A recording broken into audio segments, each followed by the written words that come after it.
As a stylist, I've been working with women from all over the world for almost 2 decades, and I've witnessed them making so many of the same things that I decided to make this video because maybe you are doing the same things too.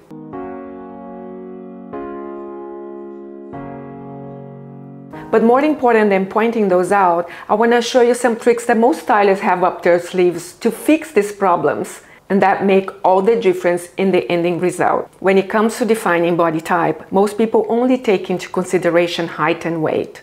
But there are so much more to consider. For example, the body proportion, which is the relationship between your upper and your lower body, as well as the position of your waist. So I'm gonna go through this in monochromatic so it gets easier to visualize. So basically, contrast is the use of light and dark to create an overall balance to the look. It is a very important styling technique. It's compared to the highlighting and contouring in makeup that we use. So think about dark, solid colors as something that's slimming, receding, elongating. And light, bright colors do the opposite. They bring forward, they amplify, they make it appear larger. So, for example, if you have large bust and you're wearing a white satin top, that will make your top appear larger than you are, your whole upper body. So your best bets in terms of contrasting colors would be dark solid colors at your upper body part. This technique works brilliantly for somebody who has 2 different sizes. For somebody, for example, who has a small upper body compared to the lower body part. That's a fantastic way to create more balance. If you have, on the other hand, a petite top and wider hips, then you should wear light colors at the top and dark at the bottom. This, though, is in combination with the styles and the cuts that you choose. And in combination with the contrast of colors, all of this makes for the balance, the overall balance. Although the cut is the most important element of style, the other elements will reinforce it. As usual, there is a link in the description box below with all the information, with most of the pieces that I show here, plus some other suggestions. You can also book your complimentary consultation there. I'm wearing a minimalist look here, a simple t-shirt and trousers, and there's nothing wrong style-wise per se. It does look a little sloppy, and I do lack a little bit of proportion because I am smaller at the top. So I should be wearing a light color on my top and dark at the bottom. Plus, because I untucked the top, the balance between the upper and lower body is a bit off. The ideal ratio between the upper and the lower body part should be 1/3 upper body and 2/3 lower body, roughly. You can fix that by moving the illusion of your waist, because that's where it breaks the upper and the lower body part. So you can lower the rise of your pants and skirts. If you are on the opposite, long torso, you can do the opposite. You can higher the rise of your pants and skirts and tuck in your top. The shape of your body has to be in balance, as well as the proportion of your body. Both are very, very important in styling.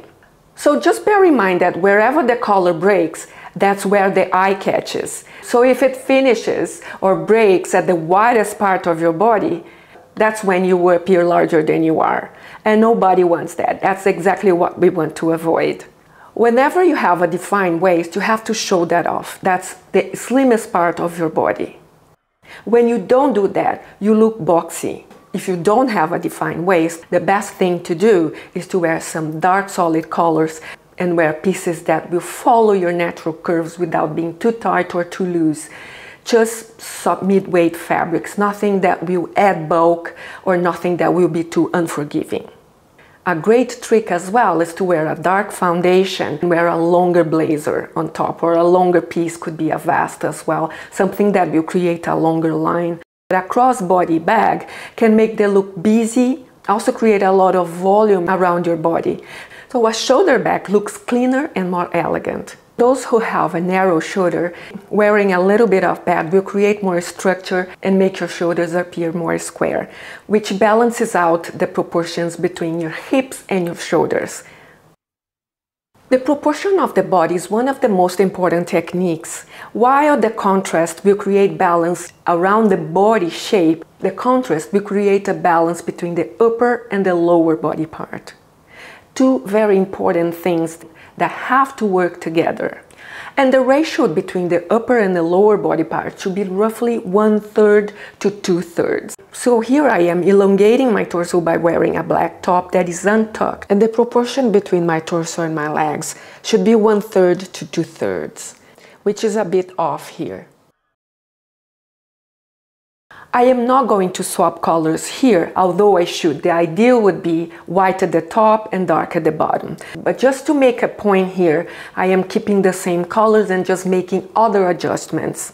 So to minimize that, I'm tucking in the top. If you don't have a short torso already naturally, go for high-rise pants and skirts. Besides tucking in the tummy area, which is another bonus, they make your legs appear much longer than they are, and that's what we want. And swapping the shoes for pointed toe ones and a bit of heels to compensate the contrast. The pointed toe shoes ties up with the top and also elongate the legs. It draws the attention away. It links the 2 points, the top and the bottom, because they are both black. As you can see here, the ratio is in balance now. The addition of a belt will reinforce the waist area. A thin one is your best option.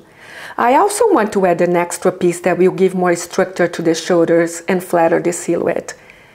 It also looks smarter and more put together.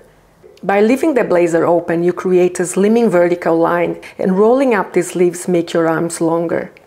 Finally, I'm swapping bags. A shoulder bag looks much more polished, but also doesn't create unnecessary bulk as a crossbody would. Adding a bit of color around your neck area will bring the attention upwards. If you're wearing a jewelry, you will create the illusion of a longer neckline, which is always very flattering. Make sure you wear your best colors that will reflect back to your face and enhance your complexion. Cool modern sunglasses will complete the look. As you can see, the oversized blazer makes me appear boxy and larger than I am, and quite shapeless. The crop pants shorten my legs and the flat shoes add to it. Finally, the proportion is off. Again, you can wear this and feel comfortable, but if you don't want to appear shorter and bigger, then you have to avoid this combination altogether. I'm keeping the blazer, but I'm pairing it with full-length pants. Plus, I'm defining my waist. I'm wearing a belt. So every time you wear a belt, you cinch that waist and you create shape to the look. On the other hand, you can wear the same pants and wear with a shorter blazer that is cinched as well, and it's a just more fitted blazer, and a little heels will go a long way.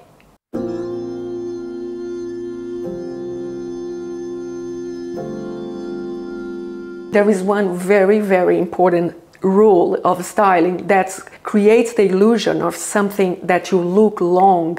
When you wear a long base and you top it off with a cropped.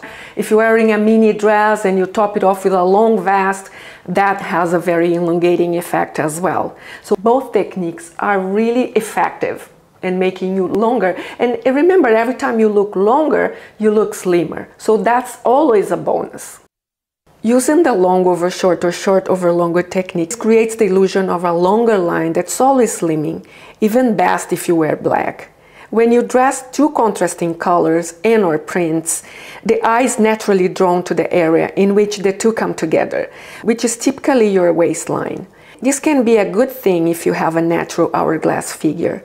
If you want to elongate an already boxy frame, dressing in one color is a simple way to lengthen your body by creating one sweeping look. A shoulder bag clears up the look and looks more elegant.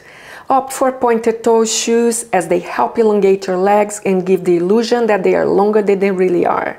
Once you dominate these basic techniques, styling, you'll be more in control, more in charge on how you look and how you feel about yourselves. When we learn how to camouflage our little flaws and highlight our assets, because we have both, we all have both. And with that, you feel more confident to express your personality, your uniqueness, because that's the key in styling, to express our uniqueness. It's the way that we express ourselves. So I hope you found this video useful, and if you did, please go ahead and give it a like and consider subscribing to this channel. Thanks so much for watching as usual. Thanks for your support. I hope you have a great day, a great week, and I'll see you in my next video. Bye everyone, take care.